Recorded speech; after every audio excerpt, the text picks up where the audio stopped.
Ignore the triangles for now. We didn't filter them down.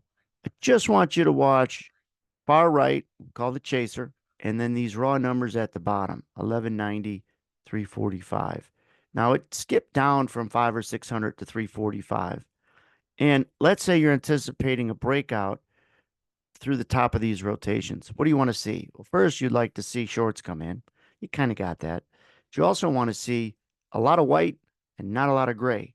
These raw numbers, bigger number on the left than the right. And if this thing gets below 350, 300, it should pop. So just watch these numbers. And then I'm going to pause it because it happens quick. There.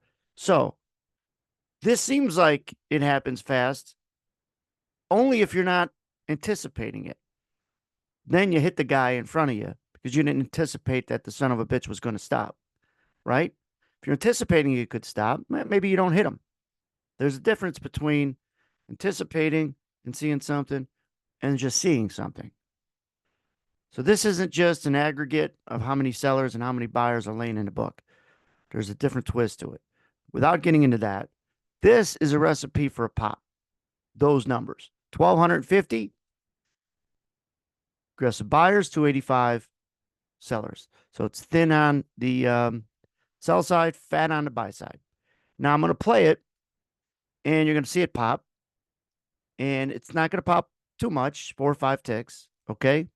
Watch what happens on that number on the far right. Boom, right there. So it went from 200 to 400 to boom, 642. This doesn't got to get you to sell it unless you're bearish. This doesn't have to get you to, get out of your long. But what it does have to get you to do is to say, maybe there isn't going to be some more upside. Maybe I should be cautious if I'm long. Maybe I should get out if I'm long. Maybe I should use this as my trigger to get short if I'm already bearish. Not that it's 1,300 to 642, but where it came from. Everything is relative to what it was doing.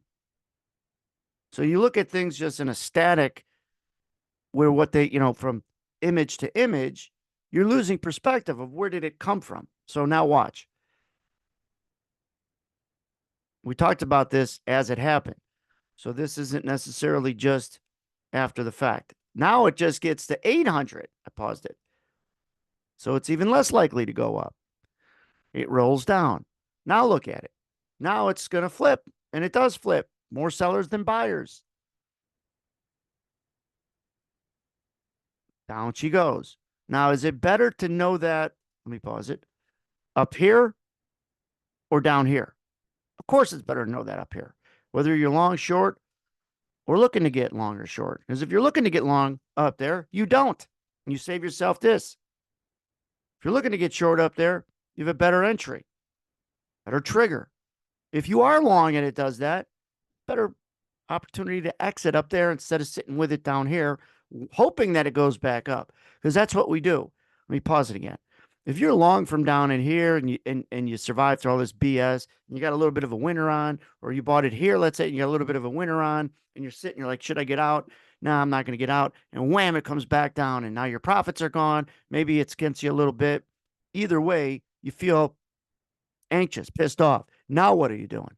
Now you kind of turn a little bit to hope. Hey, if it gets back up there, I will sell it this time. But you still got the position on.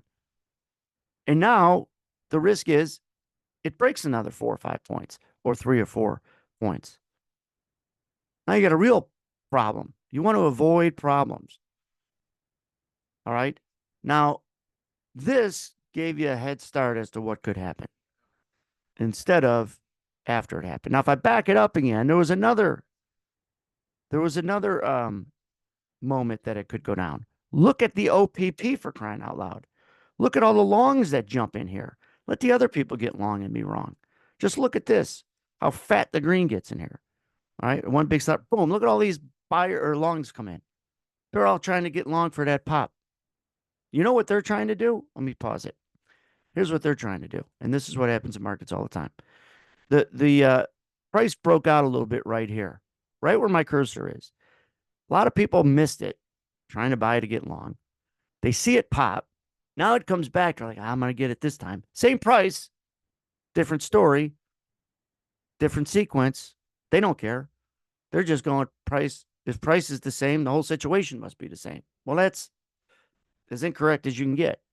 So they missed buying a breakout here and they see it break out a little bit. They're like, damn, I missed it. Now it's come back. Ooh, I can get it. So boom, a bunch of people get long. Now they're wearing it. There's a big difference between knowing that up there and knowing it way down here. And again, ignore how many triangles there are because we didn't up the filter. I was looking at something else. There's a difference in being able to make decisions based on some objectivity, not your emotion.